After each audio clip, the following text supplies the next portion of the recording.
ഓംകാരമായ പൊരുൾ, പ്രണവ മന്ത്രം, ആ പരബ്രഹ്മം തന്നെയാണ്. അത് മൂന്നായി പിരിഞ്ഞു. അങ്ങനെ മൂന്നായി പിരിഞ്ഞപ്പോൾ അതിൽ മൂന്ന് തത്വങ്ങളായിട്ട് പിരിഞ്ഞു എന്നാണ് അർത്ഥമാക്കുന്നത്. അതിലെ ആങ്കാരമാണ്, അഹങ്കാര തത്വമാണ് പിന്നീട് ഈ പ്രപഞ്ചബോധത്തിന് തന്നെ കാരണമായത്.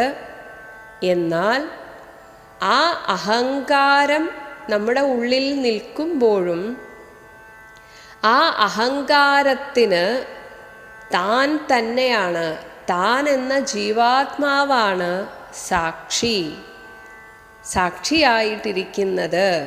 അത് ഈ ഒരു കാര്യം ബോധം വരുത്തുവതിനായിട്ട്, എനിക്കത്